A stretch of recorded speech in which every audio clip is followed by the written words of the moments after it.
व्यासाय भवनाशाय श्रीशाय गुणराशये हृद्याय शुद्धविद्याय मध्वाय च नमो नमः। नारायणाय परिपूर्णगुणार्णवाय विश्वोदय स्थितिलयो नियतिप्रदाय ज्ञानप्रदाय विबुधासुरसौख्यदुःखसत्कारणाय वितताय नमो नमस्ते। श्रीगुरुभ्यो नमः। हरि ओಂ। ಬಲರಾಮನಿಗೆ ವಿಚಾರ ಗೊತ್ತಾಗುತ್ತೆ. ಅರ್ಜುನ ಕಪಟಿ ಸನ್ಯಾಸಿಯ ರೂಪದಲ್ಲಿ ಬಂದು ನನ್ನ ತಂಗಿಯಾದಂತಹ ಸುಭದ್ರೆಯನ್ನು ಅಪಹಾರ ಮಾಡಿದ್ದಾನೆ ಅಂತ. ಆ ಸಂದರ್ಭದಲ್ಲಿ ಎಲ್ಲ ಯಾದವರು ಕೂಡ ಒಂದು ಉದ್ವೇಗದಿಂದ ಆವೇಶದಿಂದಾಗಿ ಅರ್ಜುನನನ್ನ ಕೊಂದೇ ಬಿಡೋಣ ಅಂತ ಹೊರಟಾಗ ಆ ಬಲರಾಮ ಹೇಳ್ತಾನೆ, ಅವಸರದ ನಿರ್ಧಾರ ಬೇಡ, ನಾವೆಲ್ಲರೂ ಕೂಡ ಕೃಷ್ಣನ ಮಾತನ್ನ ಕೇಳೋಣ. ಕೃಷ್ಣ ಯಾವ ರೀತಿಯಾಗಿ ತನ್ನ ಅಭಿಪ್ರಾಯವನ್ನು ತಿಳಿಸ್ತಾನೋ ಆ ರೀತಿಯಾಗಿ ಮಾಡೋಣ ಎಂಬುದಾಗಿ ಹೇಳಿದಾಗ ಕೃಷ್ಣ ತನ್ನ ಅಭಿಪ್ರಾಯವನ್ನ ಮಂಡಿಸ್ತಾ ಬರ್ತಾನೆ. ತಾಮೇ ವಚಂ ನಾಗ್ರಹೀದಗ್ರಜೋಯಂ ಬಹೂನ್ ದೋಷಾನ್ ವ್ಯಾಹರತೋಪ್ಯತೋಮಯ ಅಂತ ಕೃಷ್ಣ ಹೇಳ್ತಾರೆ. ನಾನು ಮೊದಲೇ ಹೇಳಿದ್ದೆ ನಿಮಗೆ, ಅಣ್ಣನಿಗೆ ಹೇಳಿದ್ದೆ, ಈ ಸನ್ಯಾಸಿ ಯೋಗ್ಯ ಅಲ್ಲ ಅಂತ ನನಗೆ ಅನಿಸ್ತಾ ಇದೆ, ಅವನಲ್ಲಿ ಅನೇಕ ದೋಷಗಳಿದ್ದಾವೆ ಅಂತ ನಾನು ಅವತ್ತೇ ಹೇಳಿದ್ದೆ. ಆದ್ರೆ ನನ್ನ ಮಾತನ್ನ ನೀವ್ಯಾರು ಕೂಡ ಕೇಳಲಿಲ್ಲ. ನಾನು ಕೂಡ ಸುಮ್ಮನಾಗ್ಬಿಟ್ಟೆ. ಯಾಕೆ? ಅನುಲ್ಲಂಘ್ಯ ತಗ್ರಜೋನು ಪ್ರವೃತ್ತ, ಅಣ್ಣನ ಮಾತನ್ನ ಮೀರೋದು ಸರಿಯಲ್ಲ ಎಂಬುದಾಗಿ ನಾನು ಸುಮ್ಮನಾಗಿ ಬಿಟ್ಟೆ. ನಾನು ಅವತ್ತೇ ನಿಮಗೆ ಎಚ್ಚರ ಕೊಟ್ಟಿದ್ದೆ ಅಂತ ಕೃಷ್ಣ ತನ್ನ ಅಭಿಪ್ರಾಯವನ್ನು ತಿಳಿಸ್ತಾ ಇದ್ದಾನೆ. ಮತ್ತೆ ಮುಂದೆ ಏನು ತನ್ನ ಮಾತನ್ನು ಹೇಳಿದ ಅಂತ ಇಂದಿನ ಪಾಠದಲ್ಲಿ ನಾವು ಚಿಂತನೆ ಮಾಡ್ತಾ ಹೋಗೋಣ. 203ನೇ ಶ್ಲೋಕ. ಅತೀತಶ್ಚಾಯಂ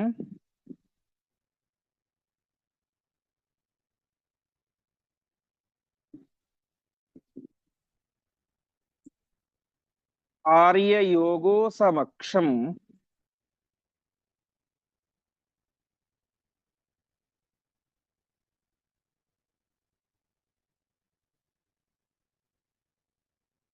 ಹೃತ ಕನ್ಯಾನೋತ್ರ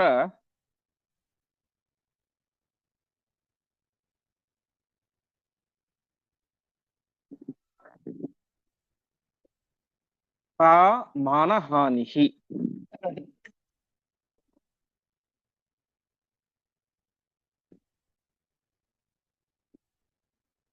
ಭೂಯಸ್ತರಾಂ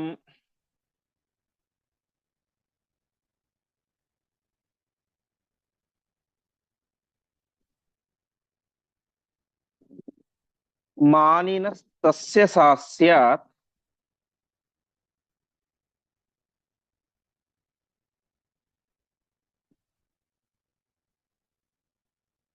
ಜ್ಞಾತಾ ಚವೋ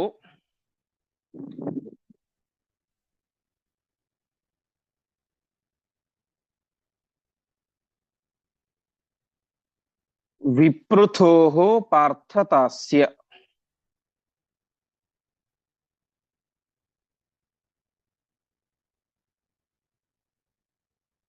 ಪದಚ್ಛೇದ. ಅತೀತಃ ಚ ಅಯಂ ಕಾರ್ಯಯೋಗಃ ಅಸಮಕ್ಷಂ ಹೃತ ಕನ್ಯಾ ನಃ ನ ಅತ್ರ ಕಾ ಮಾನಹಾನಿಃ. ಭೂಯಸ್ತರಾಂ ಮಾನಿನಃ ತಸ್ಯ ಸಾ ಸ್ಯಾತ್ ಜ್ಞಾತಾ ಚ ವೋ ವಿಪ್ರಥೋಃ ಪಾರ್ಥತಾ ಅಸ್ಯ. ಮತ್ತೆ ತನ್ನ ಮಾತನ್ನ ಮುಂದುವರಿಸ್ತಾ ಹೇಳ್ತಾ ಇದ್ದಾನೆ, ಕಾರ್ಯಯೋಗ ಅತೀತಃ. ಈಗ ಆ ಕಾರ್ಯ ನಡೆದು ಹೋಗಿಬಿಟ್ಟಿದೆ. ನಾವೇನಾದ್ರೂ ಅದು ಮುಂದೆ ಆಗೋದಿತ್ತಂದ್ರೆ ತಡಿಬೋದಾಗಿತ್ತು. ಆದರೆ ಈಗ ಆ ಸುಭದ್ರೆಯನ್ನ ಅಪಹಾರ ಮಾಡಿ ಆಗಿಬಿಟ್ಟಿದೆ. ಅದು ಕೂಡ ಹೇಗೆ? ಅಸಮಕ್ಷಂ. ಒಂದೇ ನಿಮಿಷ, ಮಳೆ ಬರ್ತಾ ಇದೆ. ಮತ್ತೆ ನಾನು ಶುರು ಮಾಡ್ತೇನೆ.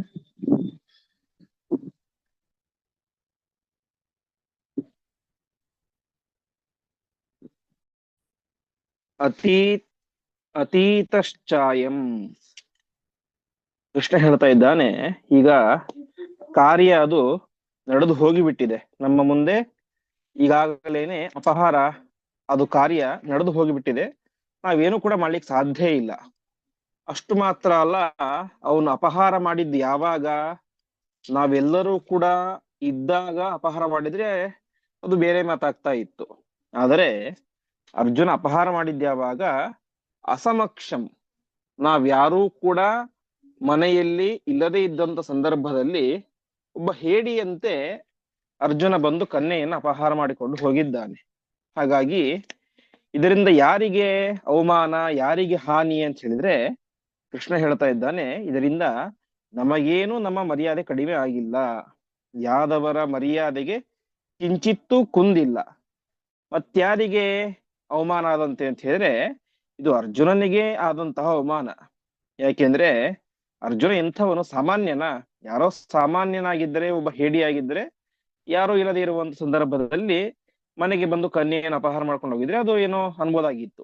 ಆದರೆ ಅರ್ಜುನ ಅಂತಹ ಸಾಮಾನ್ಯ ವ್ಯಕ್ತಿ ಅಲ್ಲ. ಅವನೆಂಥವನು, ಭೂಯಸ್ತರಾಂ ಮಾನಿನಃ, ಅತ್ಯಂತ ಸ್ವಾಭಿಮಾನಿಯಾದಂತಹ ವ್ಯಕ್ತಿ, ಅತ್ಯಂತ ಸ್ವಾಭಿಮಾನಿಯಾದಂತಹ ವ್ಯಕ್ತಿ. ಅಷ್ಟು ಮಾತ್ರ ಅಲ್ಲ, ನಮಗೆಲ್ಲ ಗೊತ್ತೇ ಇರುವಂತೆ ಅರ್ಜುನ ಮಹಾಪರಾಕ್ರಮಶಾಲಿ. ಆಗಿನ ಕಾಲದ ಪರಾಕ್ರಮಿಗಳ ಅಗ್ರಸ್ಥಾನದಲ್ಲಿ ನಿಲ್ಲುವಂತಹ ಒಬ್ಬ ಮಹಾಪರಾಕ್ರಮಶಾಲಿ ಅದು ಅರ್ಜುನ.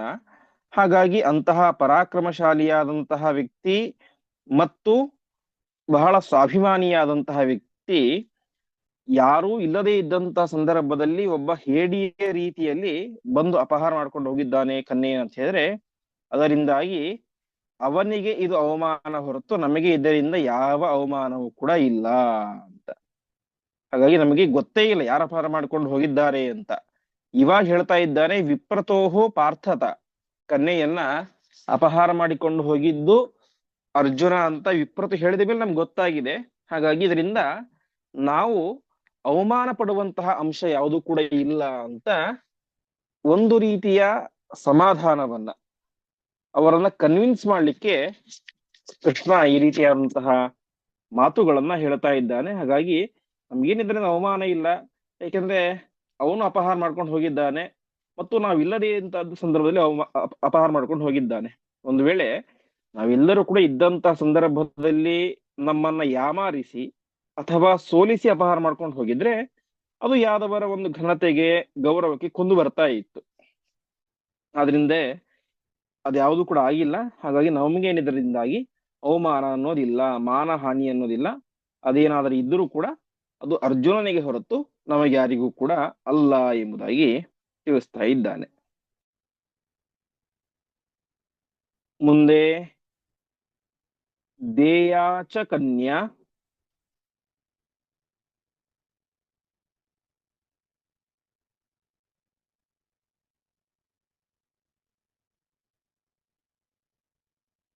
ನಾಸ್ತಿ ಪಾರ್ಥೇನ ತುಲ್ಯೋ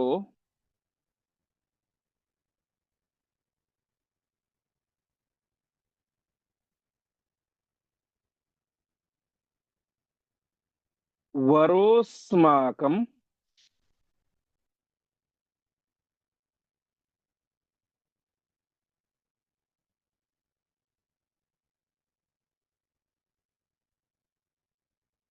ಕೌರವೇಯಶ್ಚ ಪಾರ್ಥಃ.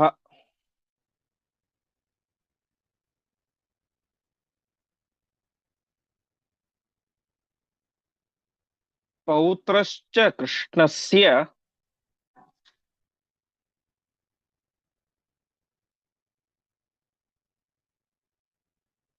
ಸುಪೂರ್ಣ ಶಕ್ತೇಃ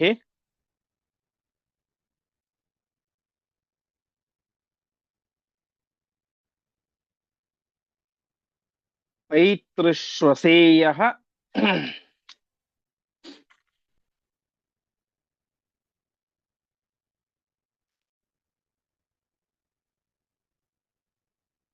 ವೀರತಮೋ ಗುಣಾಢ್ಯಃ.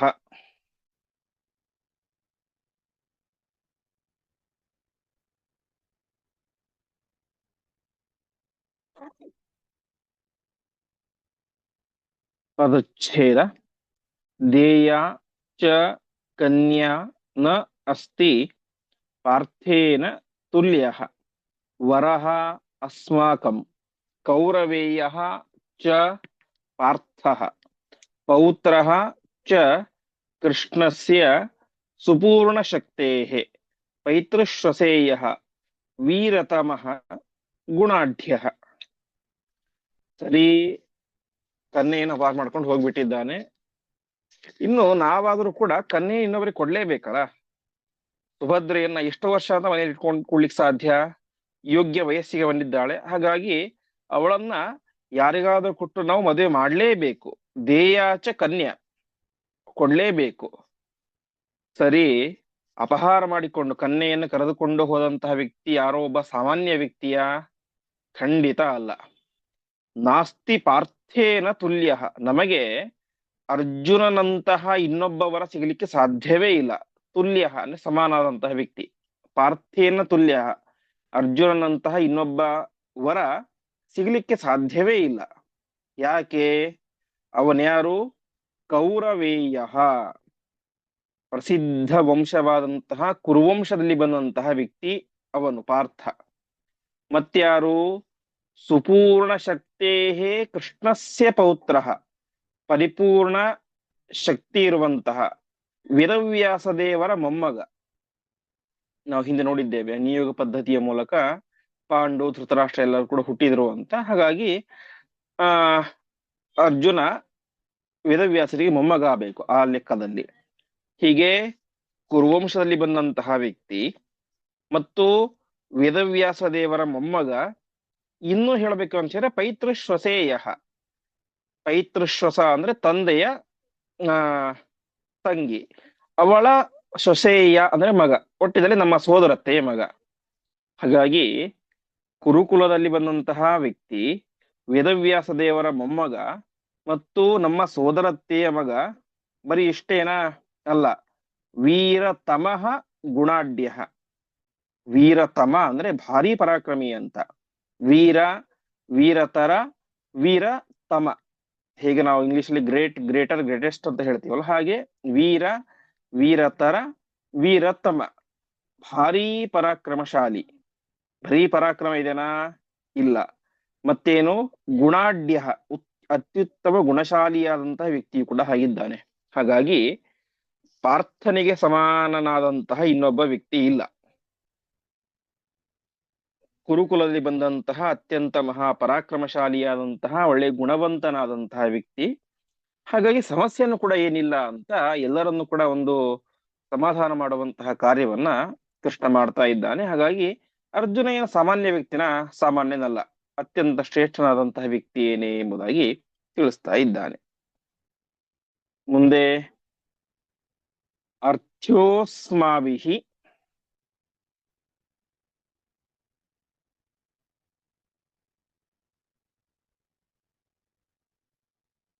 ಸ್ವಯಮೇವಾಹರತ್ ಸಹ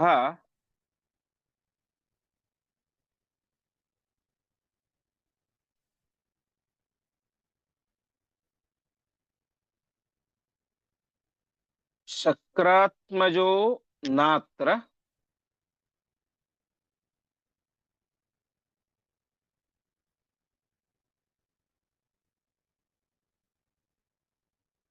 ನ ಕಾರ್ಯಹಾನಿ.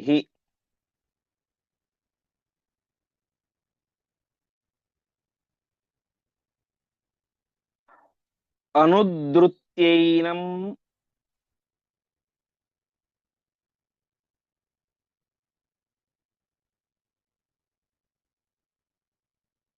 ಯದಿ ವಹ ಸ್ಯಾತ್ ಪರಾಜಯೋ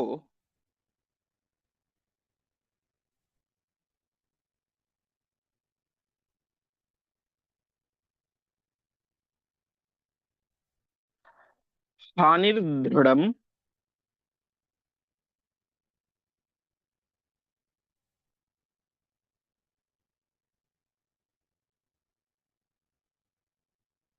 ಯಶಸೋವೋ ಭವೇತ.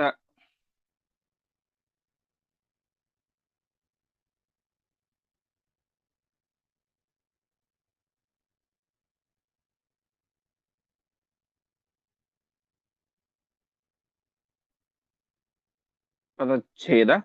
ಅರ್ಥ್ಯಃ ಅಸ್ಮಾಭಿಃ ಸ್ವಯಂ ಏವ ಅಹರತ್ ಸಹ ಶಕ್ರಾತ್ಮಜಃ ನ ಅತ್ರ ನಹ ಕಾರ್ಯಹಾನಿ ಅನುದ್ರುತ್ಯ ಏನಂ ಯದಿ ವಹ ಸ್ಯಾತ್ ಪರಾಜಯ ಹಾನಿ ದೃಢಂ ಯಶಸ್ಸಃ ವಹ ಭವೇತ.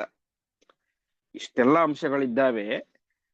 ಹಾಗಾಗಿ ಒಂದು ರೀತಿಯಾಗಿ ನೋಡಿದರೆ, ಆಲೋಚನೆ ಮಾಡಿದರೆ, ನಾವೇ ಅವರನ್ನು ಕೇಳ್ಬೇಕಾಗಿತ್ತು.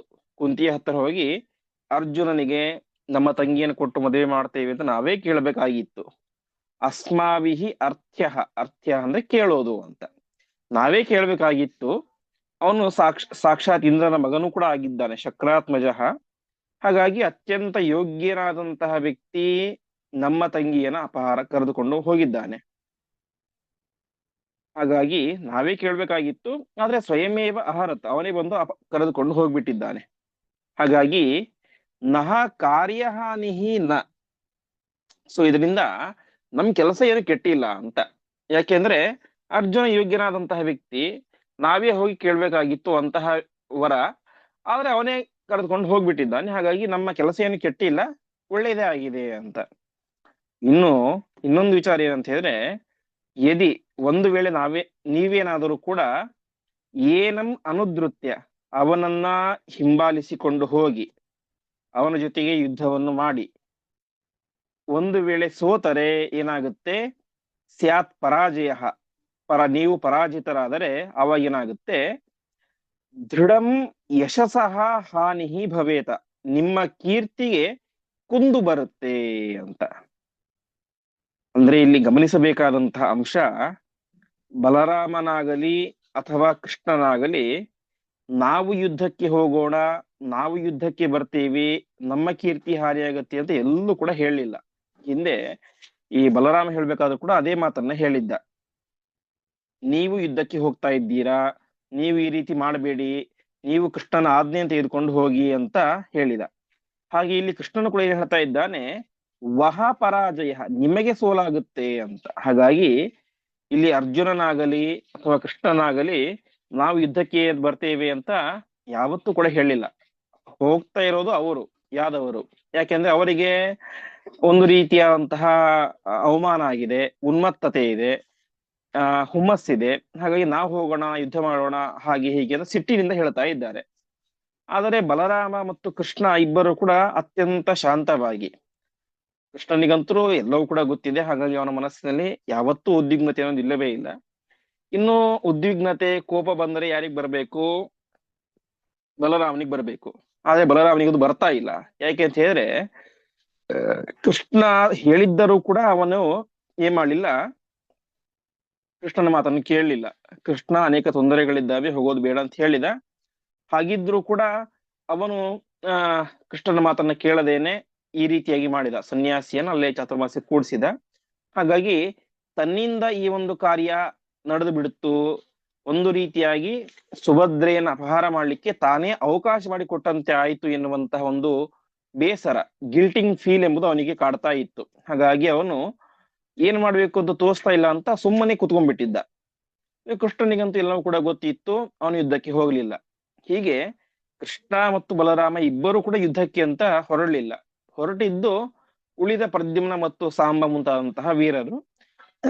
ಅವರಿಗೆ ಕೃಷ್ಣ ಹೇಳ್ತಾ ಇದ್ದಾನೆ, ಇದರಿಂದ ನಮಗೆ ಏನು ಕೆಲಸಕ್ಕೆ ಹಾನಿ ಇಲ್ಲ, ನಾವೇ ಮಾಡಬೇಕಾಗಿತ್ತು, ಕನ್ಯೆಯನ್ನು ಕೊಟ್ಟು ಮದುವೆ ಮಾಡಬೇಕಾಗಿತ್ತು, ಅರ್ಜುನ ಬಂದು ತಾನೇ ಅಪಹಾರ ಮಾಡ್ಕೊಂಡು ಹೋಗ್ಬಿಟ್ಟಿದ್ದಾನೆ. ಹಾಗಾಗಿ ಒಂದು ವೇಳೆ ನೀವೇನಾದ್ರೂ ಕೂಡ ಹೋಗಿ ಯುದ್ಧದಲ್ಲಿ ಸೋತರೆ ಅವಾಗ ಏನಾಗುತ್ತೆ, ಯಾದವರು ಸೋತರು ಅಂತ ನಮಗೆ ನಮ್ಮ ಯಶಸ್ಸಿನ ಹಾನಿ, ಕೀರ್ತಿಯ ಹಾನಿ ಆಗತ್ತೆ ಹೊರತು ಅದರಿಂದ ಬೇರೆ ಏನು ಕೂಡ ಆಗ್ಲಿಕ್ಕೆ ಸಾಧ್ಯ ಇಲ್ಲ. ಹಾಗಾಗಿ ಸುಮ್ಮನೆ ಹೋಗೋದು ಬೇಡ ಅಂತ ಅಭಿಪ್ರಾಯವನ್ನ ಕೃಷ್ಣ ಪರಮಾತ್ಮ ತಿಳಿಸ್ತಾ ಇದ್ದಾನೆ. ಮುಂದೆ ಜಿತ್ವಾ ಚೈನಂ ಕನ್ಯಕ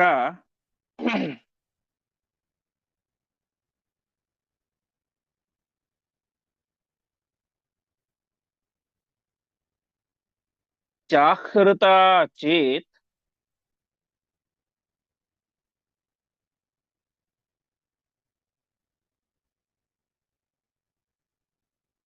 ಪರಾಮೃಷ್ಟಾಂ ನೈವ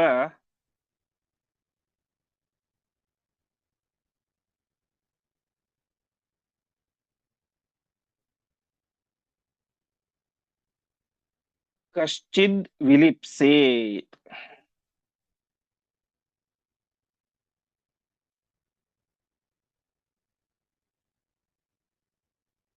ततो न मे रोचते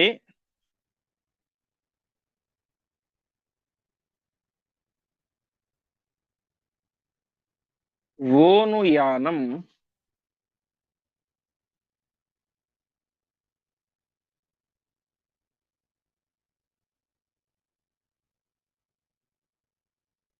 इत्यूचिवानास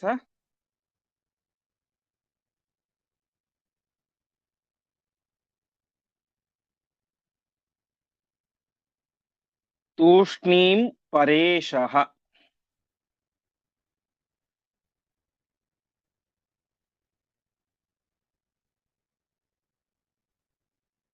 पदच्छेद जित्वा च येनं कन्यका च आहृता चेत् परामृष्टां न एव कश्चित् विलिप्सेत्। अतः न मे रोचते वह अनुयानम् इति ऊचिवान् आस तूष्णीं परेशः। ಸರಿ, ನೀವೇನೋ ಹೋದ್ರಿ, ಒಂದು ವೇಳೆ ಅರ್ಜುನನನ್ನ ಜಿತ್ವ ಗೆದ್ರಿ ಅಂತ ಇಟ್ಕೊಳ್ಳಿ. ಗೆದ್ದು ಕನ್ಯಕಾಚ ಆಕೃತ ಆ ಸುಭದ್ರೆಯನ್ನು ಕೂಡ ವಾಪಸ್ ಕರ್ಕೊಂಡು ಬಂದ್ರಿ ಅಂತ ಇಟ್ಕೊಳ್ಳೋಣ.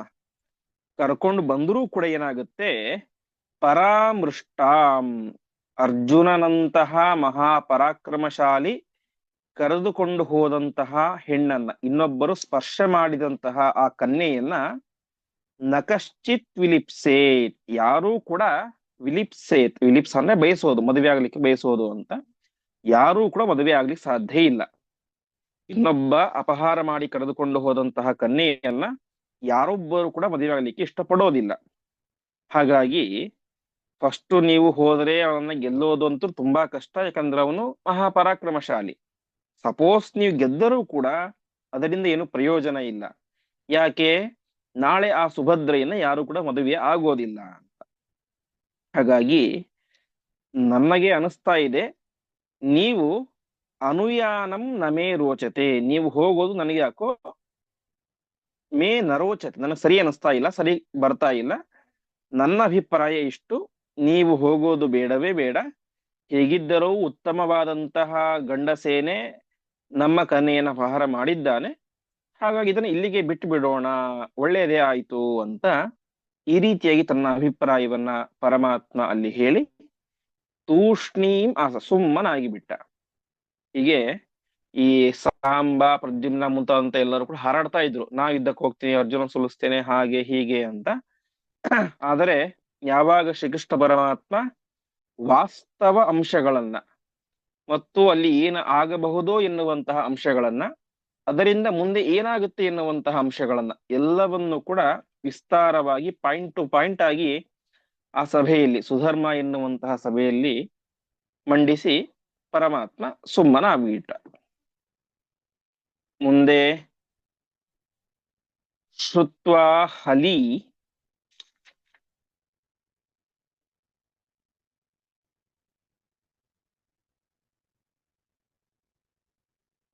ಕೃಷ್ಣವಾಕ್ಯಂ ಬಭಾಷೆ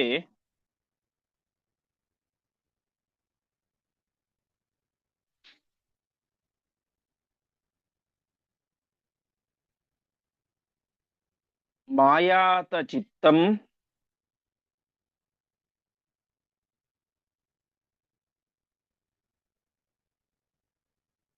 ವಿದಿತಂ ಮಯಾಸ್ಯ.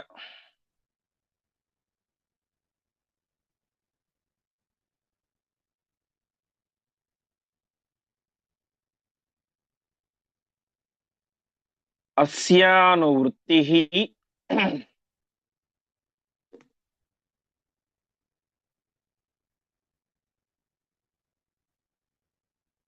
ವಿಜಯಾಯ ನ ಸ್ಯಾತ್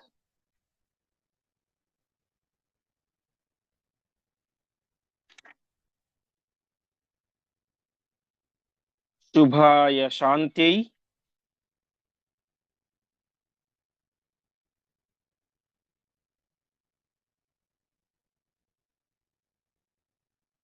ಪರತಶ್ಚ ಮುಕ್ತ್ಯೈ.